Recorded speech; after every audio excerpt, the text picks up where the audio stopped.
दोस्तों, कभी ऐसा हुआ है कि आप किसी को दान देते हैं, लेकिन मन में ये खटका रहता है कि आखिर ये पैसा कहाँ इस्तेमाल होगा। आज की कहानी एक ऐसे ही अमीर आदमी बिलाल पादक और उसके गरीब पर दानी पड़ोसी के बारे में है। बिलाल पादक को लगता है कि उसका दान तो कहीं गुम हो जाएगा, लेकिन कहानी में जब वो सच्चाई जानता है तो उसके पैरों तले जमीन खिसक जाती है। तो चलिए जानते हैं क्या हुआ इस कहानी में, जहां दान देने का असली मतलब सामने आता है। तो तैयार हैं एक ऐसी कहानी सुनने के लिए जो आपको सोचने पर मजबूर कर देगी। अभी वीडियो शुरू करते हैं। किसी नगर में बिलाल पादक नाम का एक अमीर व्यक्ति रहता था। वह बहुत स्वार्थी था और सदाचार के कार्यों से दूर रहता था। उसका एक पड़ोसी गरीब था, परंतु परोपकारी।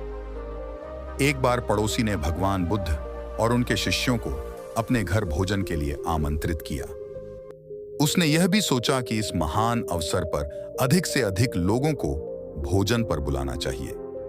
इस संकल्प के साथ पड़ोसी ने भोजन की तैयारी के लिए नगर के सभी लोगों से दान मांगा और उन्हें भोजन में शामिल होने के लिए भी आमंत्रित किया। उसने बिलाल पादक को भी निमंत्रण दिया। भोजन के 1-2 दिन पहले पड़ोसी ने घूमकर धन एकत्रित किया। अपनी समझ के अनुसार उसने सभी से दान लिया।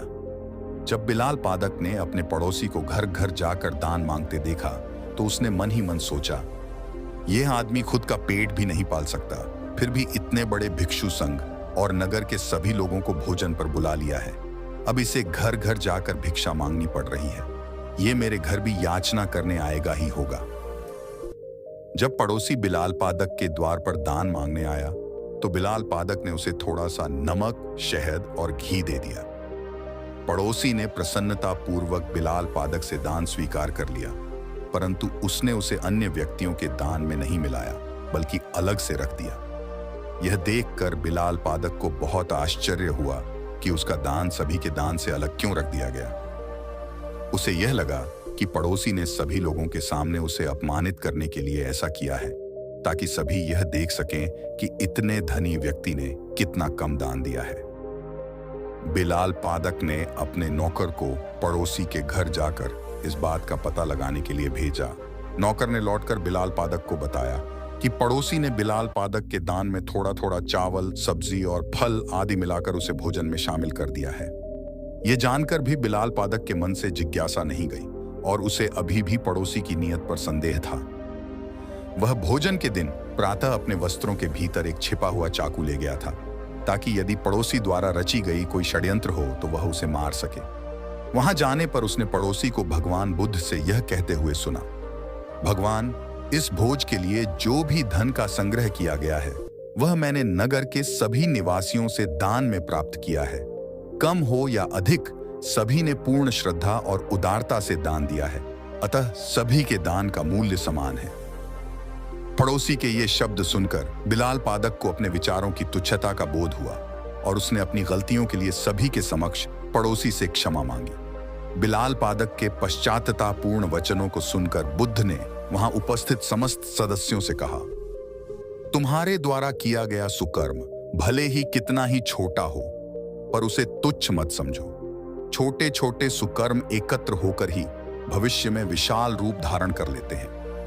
इसलिए दोस्तों, दान करना सदैव ही श्रेष्ठ है। समाज की भलाई में हमारी भी थोड़ी हिस्सेदारी होनी चाहिए। जब ये छोटे छोटे शुभ कार्य समाज के एक बड़े हिस्से द्वारा किए जाते हैं तो वे एक बड़े बदलाव का रूप धारण कर लेते हैं। यही सकारात्मक कार्य समाज और संसार को प्रगति व उत्थान के मार्ग की ओर ले जाते हैं। इस कहानी से हमें यह शिक्षा मिलती है कि हमें सदैव दूसरों में अच्छाई खोजने का प्रयास करना चाहिए। साथ ही कोई भी कार्य करने से पहले उसके पीछे के उद्देश्य को समझना चाहिए। ईर्ष्या और द्वेष की भावनाओं को त्याग कर समाज के कल्याण में अपना योगदान देना ही सच्चा धर्म है। तो ये थी कहानी बिलाल पादक और उसके पड़ोसी की।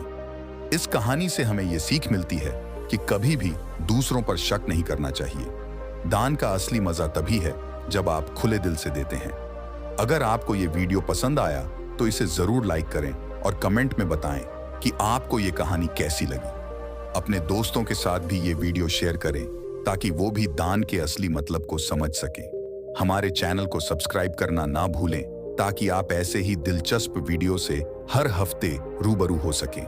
घंटी के आइकॉन को भी दबा कर रखें ताकि आने वाले हर वीडियो की सूचना आपको सबसे पहले मिल सके। धन्यवाद। अगले वीडियो में मिलते हैं।